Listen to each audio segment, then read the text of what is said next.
and today I have a fun tag video for you. In fact, it's probably my favorite tag of the entire year, and it is the fragrance collection tag, and in this case it's take 2.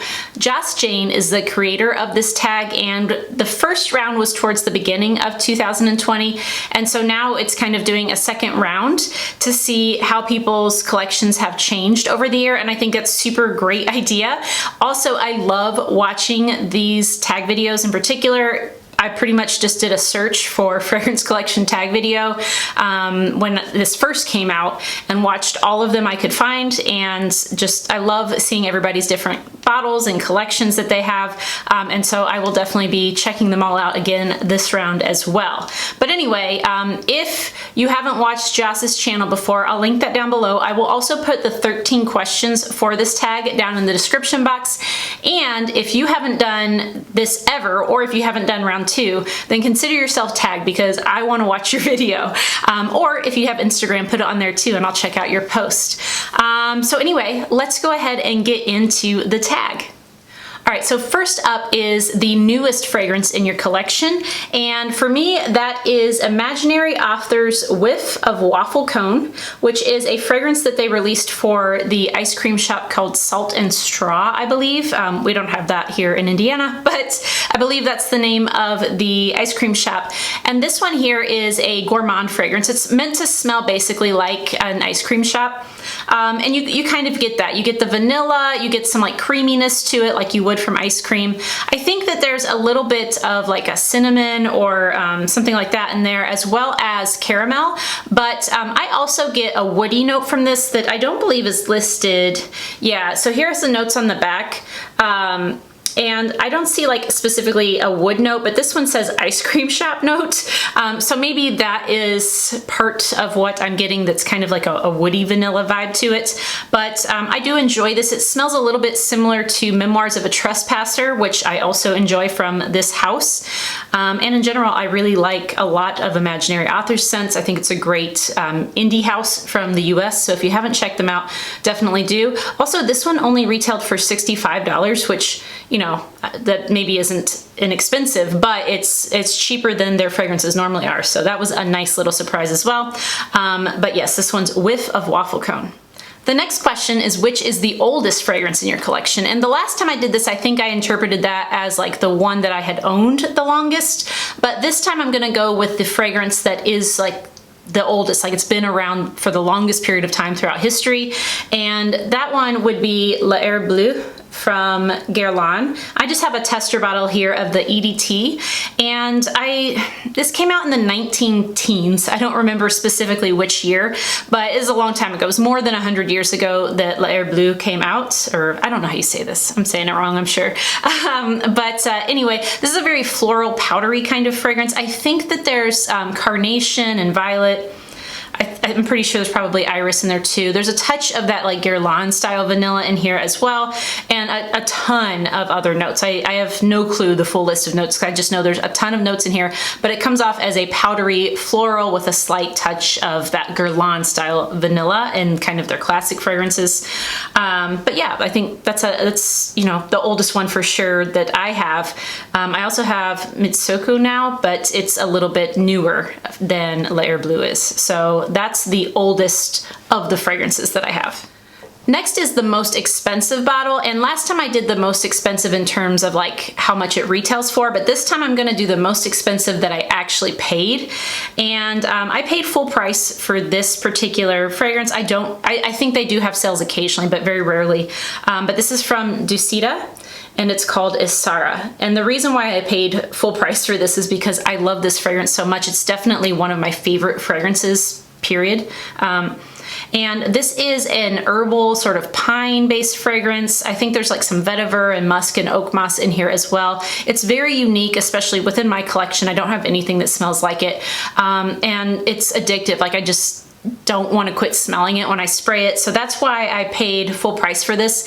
And this retails for about, gosh, I can't remember the exact price, but it's around $300 US. I bought it from her site, which is not in US. I think it's in euros if you buy it from them. But it's like 300 or a little bit more than 300 for 50 milliliters, so very expensive. But I do love it, and it is one of my favorites from my entire collection. So that is why I went ahead and purchased Dusita Isara. And then of course, going to the opposite side of that, what is my most affordable fragrance? And that has not changed. It is still Fancy from Jessica Simpson. I think this is a great celebrity fragrance. I really love it. This is one that I enjoy wearing to bed. It's a caramel based fragrance, but there's like some vanilla, there's some pear, I think there's some almond in here as well. And it's just a sweet, delicious fragrance that like I said, I just really enjoy wearing it to bed, especially is kind of where I mostly wear this. But that is still the least expensive that I have. And I think it normally sells for like $25-ish for 100 mils. So pretty affordable for sure. Next up is your favorite Easy Reach, and for me this hasn't really changed. I think I picked this one. If I didn't, this is certainly one that I often use for an Easy Reach, and it is Bond No. 9, The Scent of Peace. And this is just this fruity, floral, woody fragrance. It has blackcurrant, grapefruit, there's some musk in there, there's some, like I said, some woodiness. I'm not sure if it's sandalwood in here or not. And then there's like, I think a touch of maybe lily or something. There's some sort of floral in there as well. But this one just, I get compliments on it. Not that I really care about that because I rarely get compliments, but I do get sometimes on this, and it's just so easygoing. You can kind of wear it anytime. It's not super powerful. I will say the longevity is not fantastic on it, but it's okay on me, at least on my skin. But yeah, I know that if I wear this, I'll smell good, and I always enjoy the way it smells. This is the first niche fragrance that I ever bought, and I've gone through several bottles of it, and I still, use it pretty often, especially when I'm just kind of like in a hurry and I'm like, I just want to smell good. Here we go, put this on. And I don't really think too much about it. So that is my favorite Easy Reach. Next up is favorite bottle design, and this is a newer one to my collection, and I'm just really digging this bottle right now. It's from Guerlain, and it's called Promenade d'Anglais, I think is how you say it. And this one comes in their like classic rounded B bottle, has the little gold sticker here. It is just a sticker, I will say that. That could be nicer, but the little tassel here, I think this kind of is what makes it.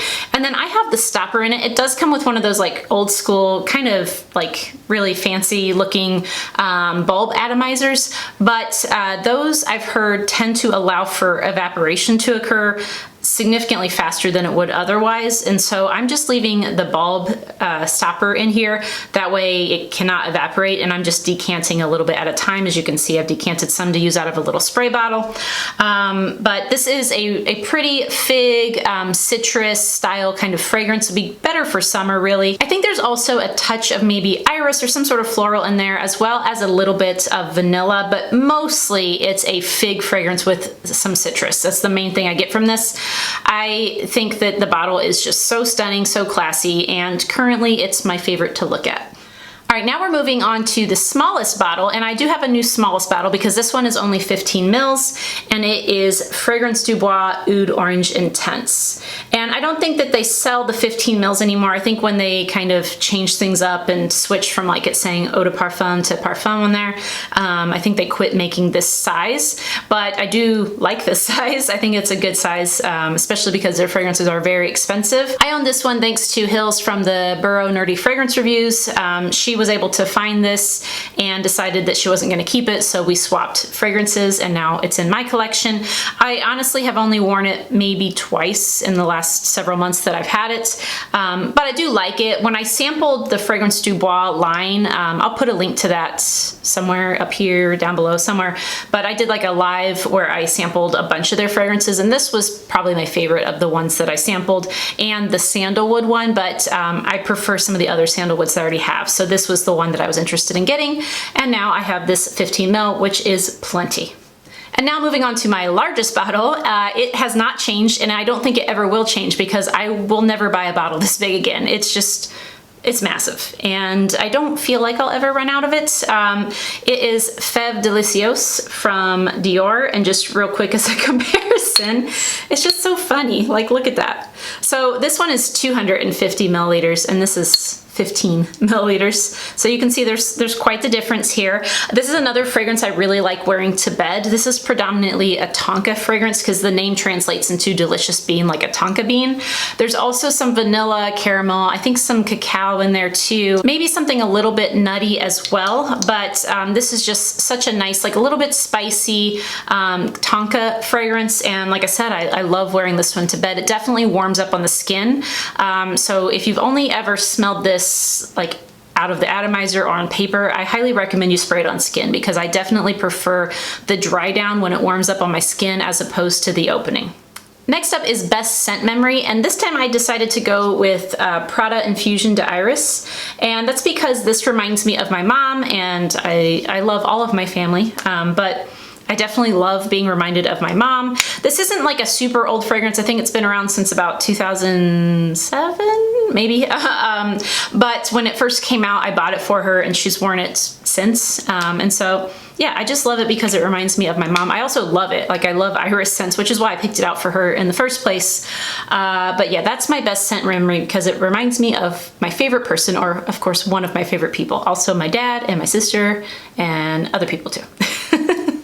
Next up is the fragrance from your collection that is worth the hype. And last time I picked Tom Ford's Tobacco Vanille, and I still completely stand by that. I love that fragrance. It's not as hyped up anymore, mostly I think just because it's been out for so long.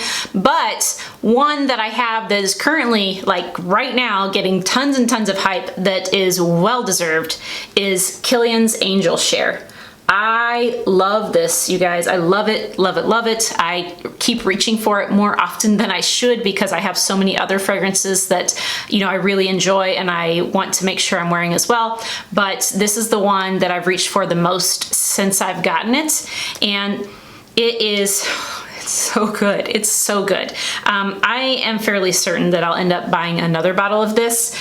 If somehow those giant carafes ever go on sale, I would be tempted to get one of those just to make sure that I always have this.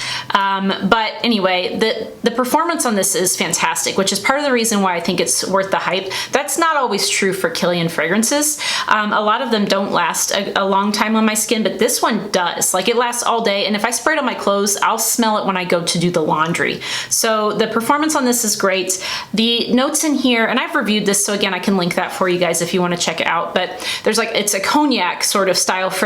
So you get some of the like oak from the cognac, you get some vanilla, you get some like nuttiness, some dried fruit sort of notes in there. And there's a bit of cinnamon and tonka too, but it's just so delicious and so perfect for this time of year. Any time from like fall to winter, this is just gonna be a go-to fragrance for me for sure.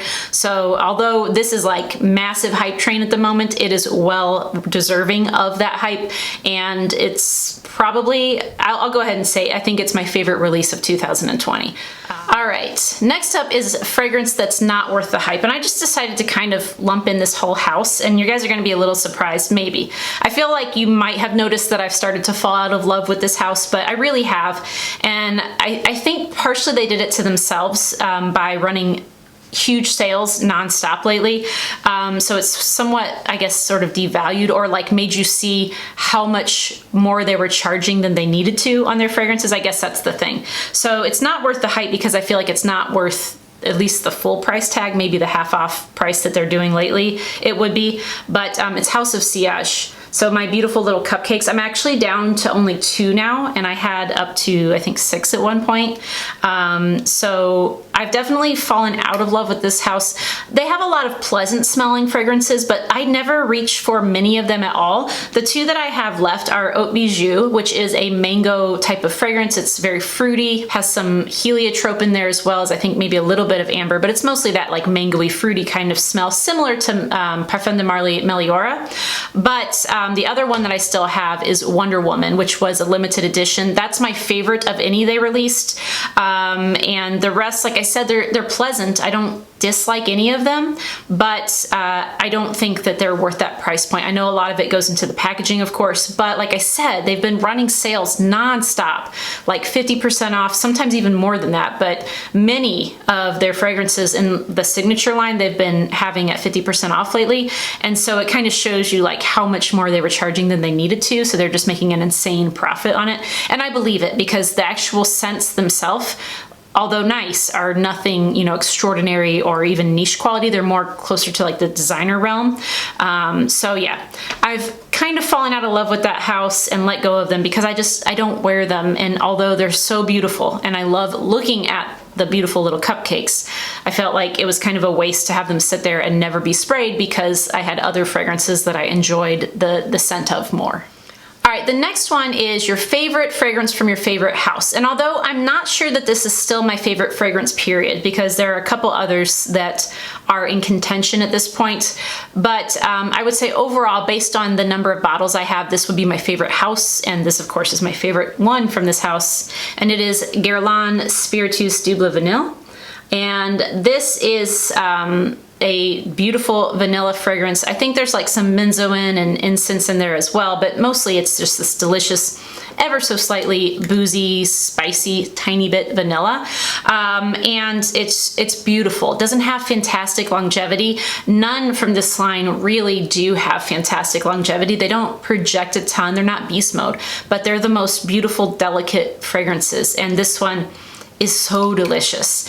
I do love this, and it's still definitely competing with my favorite fragrances. I would say easily in the top 5, probably still in the top 3, if not number 1, but certainly based on how many bottles I have from the House of Guerlain, this would be considered my favorite house.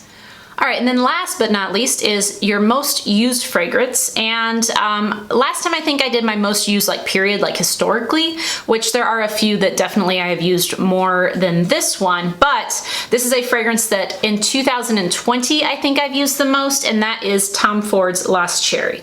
So this year I feel like I've sprayed this on more times than anything else. I love it. This is my second bottle. I had a 50 ml, and then I was able to get this from the Cosmetics Company store, which is the outlet store for Estee Lauder. And as you probably know, Estee Lauder owns Tom Ford in addition to like tons of other brands.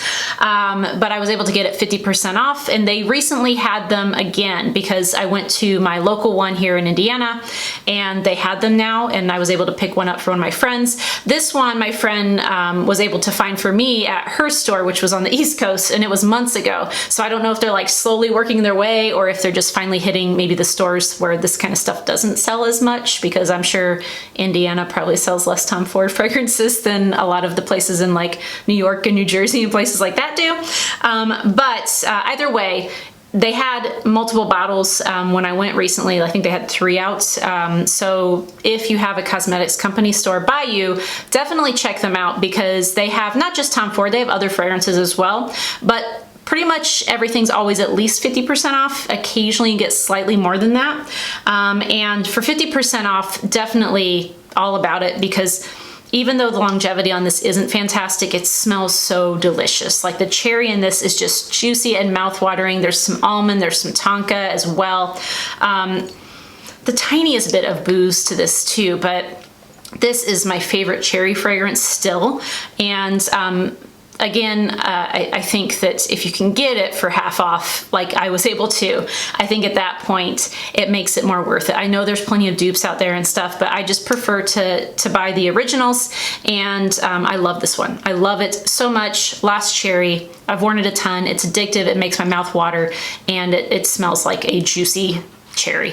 So that is the fragrance collection tag take 2. Like I said, if you haven't done this yet, just go ahead and consider yourself tagged. I'm not going to tag specific people because I wasn't able to make videos for a few weeks, and I know that many of you have already done it or have already been tagged by other people. So I'm not going to tag anyone in particular, but if you haven't done it, please do it, because I love these videos. I just enjoy seeing the range of different fragrances, you know, the smallest bottle to the biggest, to the prettiest, to the most expensive, least expensive. I just think it's so fun and interesting to see everyone's collection. So definitely do this if you haven't already, and let me know if you have done it and I haven't watched your video yet. I try to comment when I watch, but a lot of times I forget because I'm like listening instead of watching, so I'll be driving or doing something else. But definitely let me know, because I want to watch it.